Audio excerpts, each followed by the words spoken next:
저 내일 교회 가기 싫어요. 한 40대 중년 남자가 60대 노모에게 토요일 날 저녁에 이런 얘기를 나눕니다. 어머니, 저 내일 교회 가기 싫어요. 그게 무슨 말이니? 내일이 주일인데. 내일 모 집사가 기도 인도할 텐데 보나마나 창세기부터 요한계시록까지 길게 기도할 거잖아요. 지루해요. 애야, 그래도 교회는 사람 보고 가는 건 아니니 그래도 가야지. 게다가 성가대는 화음도 도대체 맞지가 않아요. 귀에 거슬려서 싫어요. 애야, 그래도 교회는 가야지. 저 내일 한 번쯤은 늦잠 자보고 싶단 말이에요. 애야, 크리스찬에게 예배는 선택이 아니라 필수란다. 그래도 교회는 가야지. 게다가 너는 담임 목사이잖니. 참 재밌는 유머인 것 같아요. 재밌는 유머인 것 같아요. 저희 교회는 기도 인도자들이 그렇게 시험에 들 만큼 길게 기도하지 않습니다. 그리고 저희 교회 성가대는 그렇게 시험 들 만큼 화음이 삐뚤어지지 않습니다. 아주 훌륭한 성가를 하죠. 다른 교회도 마찬가지일 겁니다. 근데 그럼에도 불구하고 이런 유머가 회자되는 것은 사실은 교회에 출석하는 것이, 매주마다 여러분처럼 이렇게 교회 예배자로 나오는 것이 이렇게 말처럼 녹록하지 않는 현실을 이렇게 빗대어서 만들어낸 유머가 아닐까 생각해 보게 됩니다. 여러분, 교회만큼 복잡한 곳이 있을까요? 교회만큼 복잡하고 다양한 구성원들이 모인 곳이 세상의 어떤 단체나 구성에서 볼 수 있을까요? 참 쉽지 않습니다. 예를 들면 세상의 단체나 모임은 그 모임의 목적과 성격이 분명합니다. 자전거 동호회는 자전거를 좋아하는 사람들로, 그래서 그 세대와 그 성향이 분명하기 때문에 잡음이 일어날 확률이 아주 적습니다. 어떤 단체든 어떤 모임이든 심지어는 어떤 학교든 그 모임의 성격과 구성원이 심플하기 때문에, 그 성격 모임의 그 구성원이 심플하기 때문에 그 운영도 확률적으로 매우 문제가 적게, 잡음이 적게 운영될 수 있다는 것이죠. 그런데 교회는 그렇지 않습니다. 교회의 모든 구성원들은 얼마나 다양한지, 세대도 젊은이부터 아주 연세 드신 어르신까지, 사상도 철학도 가치관도 정치적인 성향도 완전히 다른 분들이 교회 안에 존재합니다. 지역도 전라도에서부터 서울, 강원도까지 아주 다양한 지역의 배경을 가지고 있습니다. 이민교회는 여기다가 하나가 더 얹어집니다. 한국교회는 나는 장로교가 좋아, 그러면 장로교로 가면 되고, 나는 순복음이 좋아, 그러면 순복음으로 가면 되는데, 이민교회는 선택이 별로 없어요. 킹선도 그렇죠. 그래서 순복음교회의 성향을 좋아하는 분들도 장로교회의 성향을 좋아하는 분들도 한 교회 안에 모여 있는 것이죠. 여러분, 이런 공동체가 있을까? 이렇게 복잡하고 다단한 공동체가 또 있을까 생각하게 됩니다. 여러분, 생각해 보면 이런 교회가 이렇게 소리 없이 굴러가는 게 과연 가능할까라는 생각도 현실적으로 해보게 되는 것이죠. 성경에도 여러분 이 교회의 모습이 얼마나 복잡한지 이러한 면을 찾아볼 수 있습니다. 대표적인 것이 예수님의 제자인 마태와 시몬의 경우이죠. 여러분, 마태는 직업이 세리입니다. 세리였었습니다. 세금을 징수해서 로마에 바치는 세리 마태였었습니다. 시몬은 이와 반해 열심당원이었습니다. 여러분, 열심당원은 세금을 바치는 걸 거부할 뿐만 아니라 세금을 바치도록 유도하는 세리들을 암살했던 그런 단체입니다. 독립운동을 했던 단체란 말이죠. 이 열심당원이 바로 시몬입니다. 여러분, 마태의 입장에서 시몬은 어떤 사람입니까? 자신의 목숨을 위협하는 원수와도 같은 사람이죠. 시몬의 입장에서 마태 역시 민족을 배신하고 로마에 아부하는 민족의 배신자로 도저히 용납할 수 없는 그런 부류의 사람으로 마태는 인식되었을 것입니다. 그런데 예수님은 그런 마태와 시몬을 제자로 부르셔서 12명의 제자 중에 한 사람으로 각각 부르셔서 한 교회를 이루게 하신단 말이죠. 이게 바로 교회입니다. 사상이 전혀 다릅니다. 또 삶을 살아가는 철학과 가치관도 나와는 전혀 다른 사람들이 모여 있습니다. 말하는 것도 어쩌면 그렇게 서로 다른지요. 생각을 표현하는 것도 나와는 너무나 다른 사람들이 한꺼번에 부름받아서 그렇게 신앙생활하고 함께 세워져가는 것이 바로 교회라고 하는 것입니다. 그러니 매 주일마다 사건 사고가 끊이지 않는 것이 어쩌면 당연한 것이 아닐까 생각해 봅니다. 그런데 오늘 말씀에 보면 그런 교회를, 그런 사고와 사건에도 불구하고 계속 다녀야 한단 말이죠. 그래도 신앙생활은 끊어지지 말아라 라고 성경은 우리에게 가르친단 말이죠. 더군다나 오늘 말씀처럼 마음과 생각이 하나 되는 공동체로 세워가라고 얘기하는 것이죠. 이렇게 다른데, 이렇게 다양한데, 이렇게 원하는 것이 다 다른데 성경은 말씀하시기를 그럼에도 불구하고 마음과 생각이 하나 되는 공동체로 세워가라 명령한단 말이죠. 결코 거저 얻어지는 일도 쉬운 일도 아니라는 것을 저희가 보게 됩니다.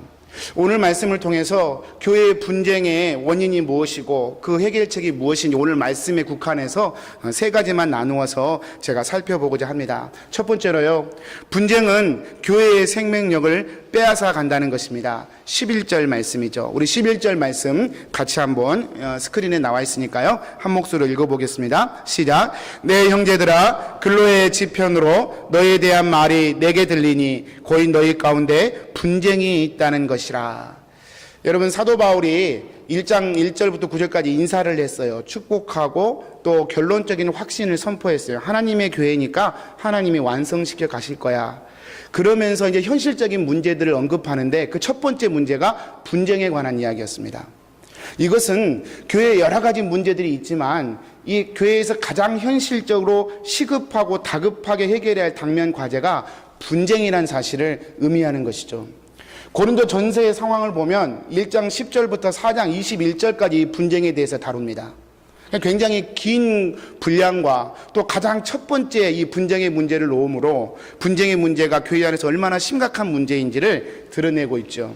사도 바울도 역시 많은 문제들이 있지만 제일 먼저 이 분쟁의 문제를 가지고 고린도 교회에 편지를 쓰고 있습니다. 왜 그렇습니까?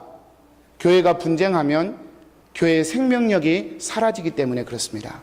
오늘 말씀 13절에도 그걸 얘기하고 있죠. 제가 읽어보겠습니다.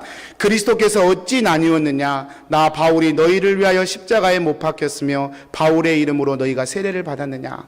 어찌 그리스도가 나뉘었느냐? 한 분이신 그리스도를 조각조각 내버리는 거예요. 이 표현은 원어적으로 따지면 여러분 좀 상스러운 표현이지만 어시장에 물고기가 있잖아요. 이 물고기를, 살아있는 물고기를 토막토막 낸 것을 의미해요. 살아계신 예수님 한 분을 토막 내서 각자 원하는 부위만 가져가는, 예수님을 마치 어떤 어시장의 물건으로 취급하는 그런 표현이 어찌 그리스도가 나뉘었느냐라고 하는 표현이에요. 여러분, 그리스도, 살아계신 그리스도가 나뉘어져 버리니 생명력이 있겠습니까? 이건 매우 심각한 표현입니다. 여러분, 분쟁이란 표현을 헬라어로 좀 어렵습니다만 스키스마타라고 합니다. 이 스키스마타라고 하는 표현은요, 마가복음 1장과 마태복음 4장에 그물을 기울 때 이렇게 사용되는 단어인데요, 여러분 눈으로 보시겠지만 세베대 아들 야고보와 요한이 그 배에서 그물을 깁습니다. 이 그물을 기워요. 이 그물을 꼬맨다는 뜻이죠. 여기서 나오는 그물이 찢어진 그물입니다. 그물이 찢어졌으니까 깁는 것이죠. 이 그물이 바로 스카스마타라고 하는 분쟁이라고 하는 단어입니다. 여러분, 그냥 상식적으로 한번 생각해 보십시오. 왜 어부들이 그물이 찢어졌을 때 그물을 기우는 것입니까? 너무너무 당연한 얘기예요. 여러분, 찢어진 그물로 그물질을 해봤자 어부의 가장 중요한 잡인 그물질이 의미가 없기 때문에 그렇습니다. 여러분, 그물이 찢어졌는데 그물질로 아무리 그물질을 해봤자 무슨 의미가 있겠습니까? 제가 얼마 전에 저 집사람이 아이들 먹인다고 삼겹살을 구는데 냄새를 환기시킨다고 집에 창문을 탁 열어놨었습니다. 그런데 갑자기 파리가 막 들어오는 것입니다. 그래서 도대체 파리가 어디서 들어오는 거야 하면서 파리를 열심히 잡았습니다. 열심히 잡았는데도 불구하고 파리가 계속해서 집 안에 날아드는 것입니다. 도대체 파리가 어디에서 들어오는 거야? 저 혼자 투덜거리면서 이렇게 생각해 보는데 세상에, 며칠 전에 집사람이 저에게 민서방의 방충망이 떨어졌다고, 그거 시간 될 때 좀 달아주라고 저에게 얘기했는데 제가 며칠 동안 까맣게 잊어먹은 것입니다. 삼겹살을 꽂는데 환기시킨다고 방충망이 없는 창문을 제가 열어놓은 거예요. 여러분, 삼겹살을 굽고 방충망이 없는 창문을 열어놓으니 파리가 들어오는 게 너무 당연한 것이죠. 여러분, 제가 아무리 파리를 잡아도 파리가 끊어지지 않은 것은 너무 당연한 것입니다. 여러분, 찢어진 그물을 가지고 그물질을 하는 게 바로 그와 같다는 것이죠. 그물이 찢어졌는데 그물질을 하면 무슨 의미가 있냐는 것입니다.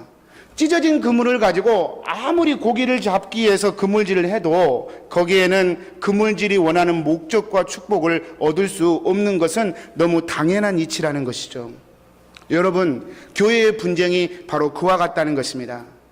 교회가 만일에 분쟁 가운데 놓여 있다면 그 교회가 아무리 신앙의 열심을 한다 하더라도 그 개인들이 아무리 훌륭하고 신앙적 업적이 대단하다 하더라도 그 교회는 하나님의 축복의 열매를 맺을 수 없는 그런 공동체로 전락하고 만다는 것입니다. 한 몸이신 그리스도의 몸을 나누어 놓고 어떻게 그리스도의 역사가 나타나겠는가라고 하는 것이죠. 사도 바울은 이 고린도 교회의 그 많은 문제들 중에서 그래서 이 분쟁의 문제를 가장 처음에 그리고 가장 많은 분량을 들여서 말씀을 하고 있는 것입니다. 여러분, 분쟁은 교회의 생명력을 뺏어갑니다. 여러분, 그렇다면 왜 이렇게 교회가 분열하고 분쟁하는 것일까요? 두 번째로요, 분쟁의 원인은 교회의 시선이 우리 성도의 시선이 능력에만 집중하기 때문입니다. 오늘 말씀 12절 말씀이에요. 우리 같이 한번 읽어보겠습니다. 시작. 내가 이것을 말하거니와 너희가 각각 이르되 나는 바울에게, 나는 아볼로에게, 나는 게바에게, 나는 그리스도에게 속한 자라 한다는 것이니. 여러분, 여기에 등장하는 바울, 아볼로, 게바, 또 심지어는 그리스도까지 하나같이 다 신앙의 대가들이고 대단한 분들입니다. 하나님이 크게 쓰시는 귀한 종들입니다. 여러분, 이분들을 따르고 존경하는 게 왜 분쟁의 요소가 됩니까? 아니, 바울을 존중하고 아볼로를 존중하는 게 왜 그게 분쟁의 요소가 되냔 말이죠.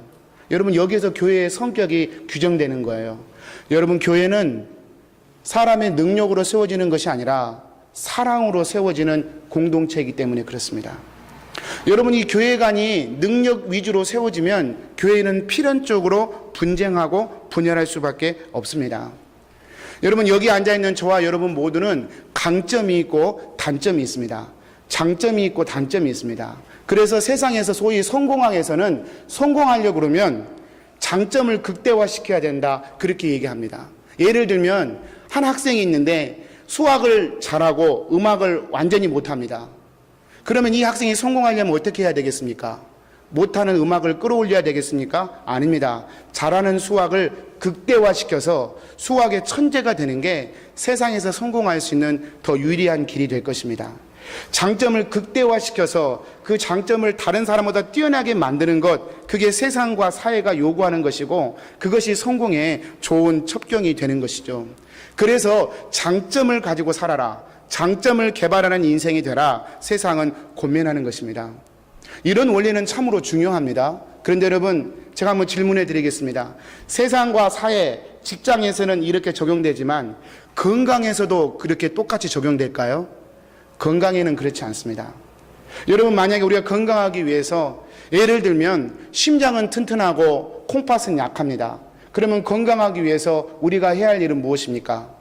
튼튼한 심장을 더 튼튼하게 하면 몸이 건강해질까요? 그렇지 않습니다. 정말 건강해지려면 튼튼한 심장은 튼튼하니까 그냥 안심하고 신경도 안 쓰여요. 내 아픈 콩팥에 그 연약한 부분을 어떻게 강하게 할 것인가를 에너지와 마음을 집중해서 회복시켜야 우리의 몸이 비로소 건강해지는 것입니다. 이렇게 능력 위주로 살아가느냐 아니면 다른 사랑의 위주로 살아가느냐가 이게 구분되는 것이죠. 여러분, 왜 몸이 연약한 부분에 신경을 씁니까? 몸은 생명을 다루는 공동체이기 때문에 그렇습니다. 생명을 다루는 공동체는 강한 부분을 높이 세우는 것이 아니라 연약한 부분을 중요하게 세우는 특징이 있습니다. 가족 중에도 그렇지 않습니까? 가족 중에 혹시 여러분 자녀들 중에 건강하고 잘 되고 뭐든지 걱정 없이 살아가면 부모님들이 걱정을 안 합니다. 누구를 걱정합니까? 저 형제들에 비해서 좀 빠진 자녀, 그를 향해 마음이 쏟고 걱정도 하고 근심도 하는 것이죠. 가정이라고 하는 것이 생명의 공동체이기 때문에 그렇습니다. 사회와 직장과 잡과는 달리 가정은 몸과 같고 건강을 다루고 생명을 다루는 곳이기 때문에 연약한 부분에 초점이 맞춰지는 것이죠. 사랑하는 여러분, 그렇다면 교회는 어떤 곳에 속해야 되겠습니까? 교회가 사회적인 성격을 띄어야 하겠습니까? 아니면 가정적인 성격을 띄어야 하겠습니까? 물론 사회적인 성격도 분명히 가지고 있습니다. 우리 각자 가진 재능들이 있고 달란트가 다 다르기 때문에 그 달란트를 가지고 마음껏 교회 공동체를 섬기게 되면 교회의 목표도 이루어지고 교회도 활성화되고 또 교회의 눈에 띄는 어떤 업적들도 드러나기 때문에 분명히 도움이 되고 그건 역시 분명히 필요하다 말할 수 있습니다. 그런데 그럼에도 불구하고 교회가 무엇으로 세워지냐라고 질문한다면 교회는 그런 능력으로 세워지는 것이 아니라고 말씀드릴 수 있습니다. 교회는 오직 사랑으로 세워지는 것입니다. 몸이 연약한 지체들을 그래서 돌보는 것이죠. 고린도전서 여러분 12장 12절에 그렇게 얘기합니다. 우리 한번 같이 고린도전서 12장 읽어보겠습니다. 한번 넘겨주시겠어요? 예, 좀 글씨가 작나요? 우리 한 목소리로 12장 24절 26절인데 25절에 26절 같이 한번 읽어보겠습니다. 시작. 우리의 아름다운 지체는 그럴 필요가 없느니라. 오직 하나님이 몸을 고르게 하여 부족한 지체에게 귀중함을 더하사. 여기 보세요. 부족한 지체에게 뭐래요? 귀중함을 더하신대요. 약한 곳에 오히려 귀중함을 주는 게 생명을 다루는 공동체의 특징이에요. 25절 보겠습니다. 몸 가운데서 분쟁이 없고 오직 여러 지체가 서로 같이 돌보게 하셨느니라. 만일 한 지체가 고통을 받으면 모든 지체가 함께 고통을 받고 한 지체가 영광을 얻으면 모든 지체가 함께 즐거워하느니라. 이게 생명을 다루는 교회의 특징입니다. 능력이 필요해요. 그렇지만 교회는 능력 위주로 구성되는 곳이 아닙니다.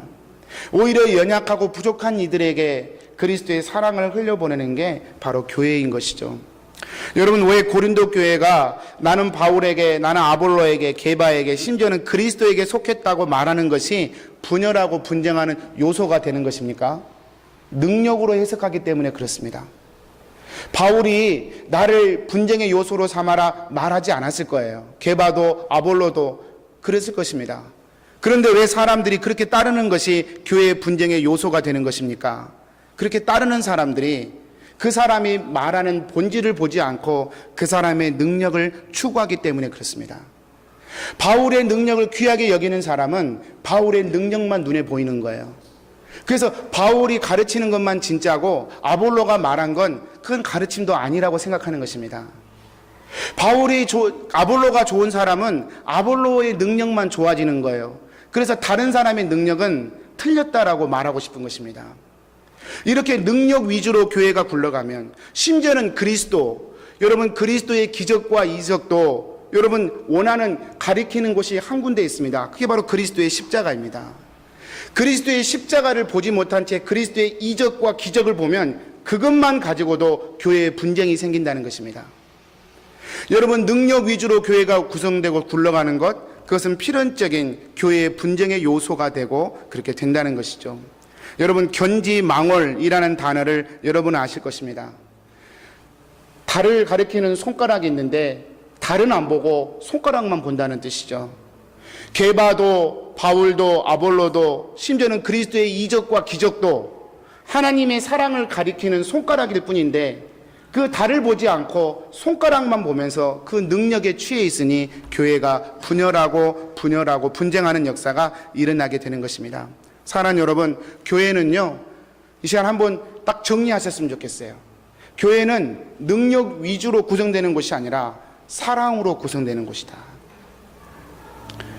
그래서 우리 교회가 연약한 분들, 또 아픈 분들, 또 교회 다닌 지 얼마 안 되는 분들, 그들의 이야기에 더 귀를 기울여야 하고 11조를 하시는 분들이 11조를 안 한 분들 앞에서 오히려 조심해야 하고 주일 예배를 빠지지 않는 분들이 주일 예배를 가끔 빠지는 분들 앞에서 오히려 조심해야 하고 교회 봉사를 많이 하시는 분들이 교회 봉사를 전혀 하지 않는 성도들 앞에서 오히려 말을 조심하고 행동을 조심하는, 왜냐하면 능력을 다루는 것이 아니라 생명을 다루는 것이 교회이기 때문에 우리는 그렇게 하여야 한다는 것입니다.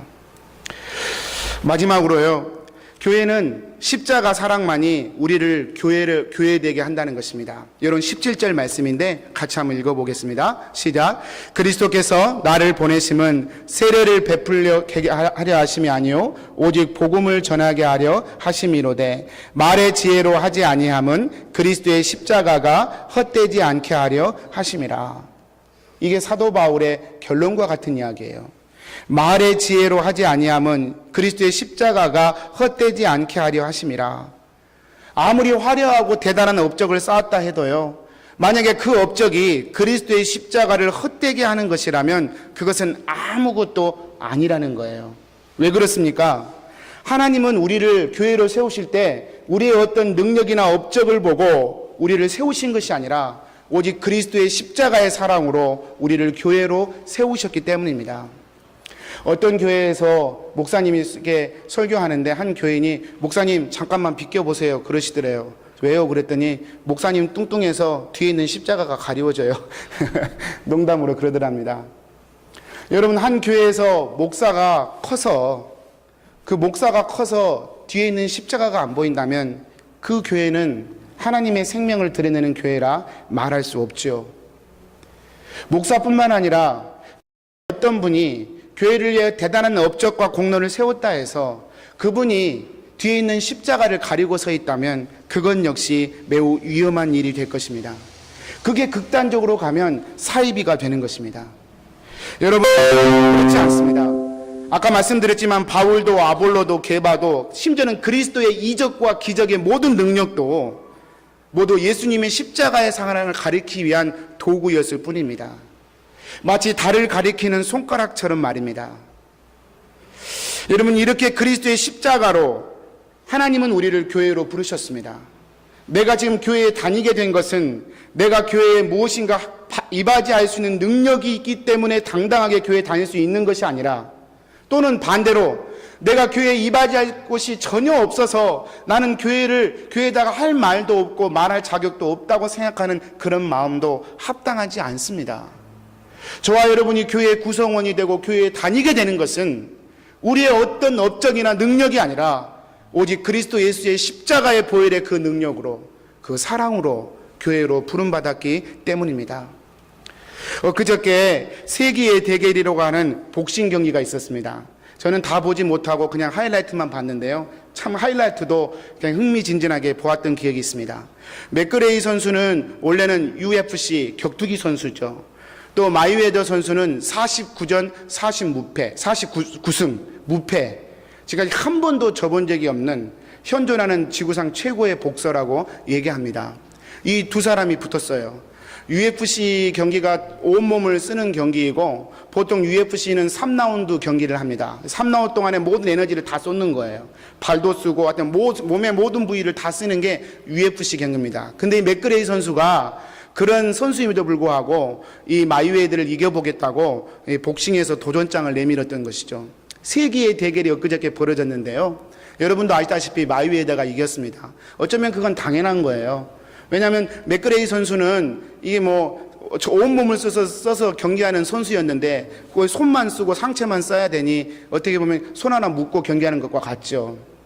그리고 3라운드 모든 에너지를 쏟는 것이 체질화된 선수가 12라운드 긴 라운드를 두면서 체력을 안배하면서 경기한다는 게 어쩌면 불가능한 그런 시츄에이션이죠. 어쨌든 맥그레이 선수가 졌지만 그럼에도 불구하고 이 맥그레이 선수가 그렇게 당차게 마이웨더에게 도전했던 그 정신은 관중들이 높이 사고 또 언론도 또 높이 사죠. 그래서 속되게 하는 말이 경기는 마이웨더가 이겼지만 내용은 맥그레이가 이겼다, 이런 평가가 지금 나오고 있죠. 근데 제가 주목하고 놀란 것은 이런 권투의 내용이 아니라 사실은 대전료였습니다. 대전료가 얼마나 비싼지. 마이웨더 선수가 받은 대전료가 2억 달러, 우리 돈으로 2천억입니다. 10라운드 경기에서 TKO로 이겼는데 2천억을 받았어요. 맥그레이 선수 도전자는 그 한 게임하고 무려 1억 달러, 1,000억을 대전료로 받았습니다. 여러분의 표정이 놀라지도 않아. 근데 여러분, 말이 2천억이지 그게 얼마나 대단한 돈입니까? 여러분, 이 대전료가 어디에서 나왔을까요? 이들의 출중한 능력에서 나왔을까요? 물론 그것은 기본적으로 포함되는 일입니다. 그러나 여러분 정말 한번 생각해 보십시오. 이 세상에 마이웨더만큼 복싱 잘하는 사람이 한 명쯤은 있지 않을까요? 우리가 몰라서 그렇지. 이 세상에 맥그레이만큼 좀 돌발적이고 도전적이고 능력 있는 UFC 싸움을 거는 그런 싸움꾼이 한 명쯤은 있지 않을까요? 그러니까 능력 때문에 이 대전료를 받았다는 말이 100% 성립이 안 되더라는 것을 제 스스로 한번 정리해 봅니다. 여러분 사실은 이들이 이렇게 많은 대전료를 받게 된 이유가 무엇이냐면 사실은 시청자 때문에 그렇습니다. 이들의 경기를 세계에 10억 명이 시청했다는 거예요. 10억 명. 어마어마한 시청률이죠. 이 어마어마한 시청자가 이들의 경기를 봐주는 것, 그것이 그 수많은 대전료의 사실은 이유였고 원인이었다는 것이죠. 여러분 사람이 바라봐 주는 것, 그것이 돈이 되는 시대를 저희는 살고 있습니다. 그래서 우리 싸이 형님이 이 강남 스타일로 유행하게 된 것도 유튜브의 조회수가 그렇게 폭발적으로 늘어남으로 세계적인 가수가 된 것이죠. 오늘날 방송이 시청률에 목숨을 거는 것도 바로 그것 때문에 그렇습니다. 바라봐 주는 것이 돈이 되고 능력이 되는 시대를 우리는 살고 있죠. 여러분 저는 이 기사를 접하면서 그런 생각 해봤습니다. 하나님이 저와 여러분을 바라보신다면 어떻게 될까? 세상 사람들은 그저 흥미 위주로 TV를 보는데 그 흥미 위주로 본 TV를 보는 것도 숫자가 합해지니까 이런 엄청난 결과물을 만들어낸다면 천지를 창조하신 하나님이 그것도 그냥 우리를 보는 것이 아니라 독생자들을 십자가에 내모시고 그런 십자가의 사랑으로 우리를 바라보고 있다면 거기에는 얼마나 큰 능력과 가치가 있을까 생각해 보게 됩니다. 사랑하는 여러분, 저와 여러분이 교회로 부름받은 것은 다른 거 아닙니다. 이 십자가의 가치로 그 전능하신 하나님이 저와 여러분을 바라봄으로 저와 여러분이 이 자리에 앉아 있을 수 있는 것입니다. 그게 바로 저와 여러분이 교회로 세워지게 된 이유인 것이죠. 저는 그냥 저의 개인적인 이야기를 좀 나누면 목회를 한 5년쯤 하다 보니까 담임 목회를 5년쯤 하다 보니까 그런 생각이 들어요. 제가 위니펙에서 부교육자 할 때는 장점만 있으면 사역을 잘한다고 생각했어요. 그리고 역시 담임 목회 하면서도 장점만 잘하면 목회가 잘 될 거라고 생각했습니다. 근데 한 5년쯤 되니까 제가 깨달아지는 것이 요즘에 있습니다. 아, 목회는 장점으로 하는 것이 아니라 장점은 기본적으로 있어야 되고 약점이 없어야 목회가 가능한 것이구나. 왜냐하면 목회자의 약점이 성도들에게는 신앙을 좌지우지하는 생명과 연결될 때가 너무 많기 때문에 제가 그냥 아무 생각 없이 말 실수 하나 한 것이 어떤 성도에게는 치명적인 약점이 되고 시험거리가 되는 것을 경험하면서 야, 이게 목회가 강점으로 하는 것이 아니라 약점을 커버하는 것으로 가능하겠구나 라는 생각을 해보게 됩니다. 그러면서 사실은 조금 낙심되는 시간을 가지기도 했습니다. 왜냐하면 약점이 없을 수가 있어야 말이죠. 아무리 노력하고 애를 써도 제 약점을 다 가릴 수가 없었습니다. 이 문제를 막으면 저 문제가 터지고 저 문제를 막으면 또 다른 문제가 터지는 것을 경험하게 되는 것이죠.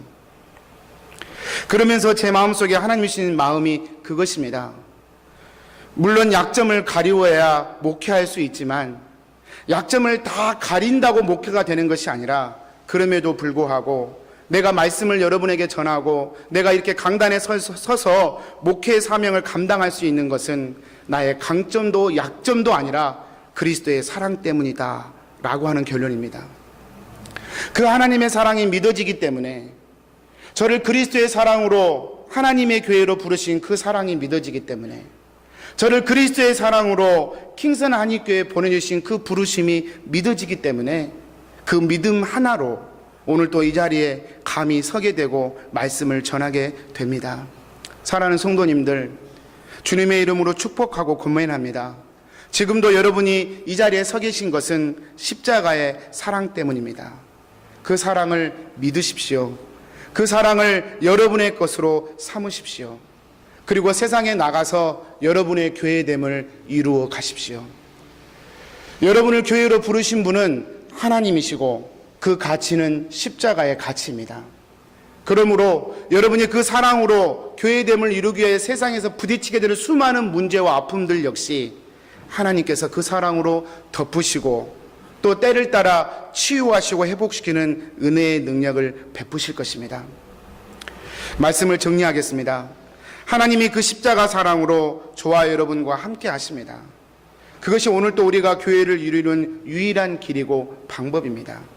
세상에 나가서 수많은 문제와 고난들을 경험하겠지만 두려움 없이 피하지 않고 당당하게 달려나갈 수 있는 이유가 되는 것입니다. 한 주간도 우리 성도님들 이 십자가의 사랑으로 살아내시고 다음 주 만날 때는 더 밝은 교회됨으로 더 큰 교회됨으로 만나게 되는 축복이 있게 되기를 바랍니다.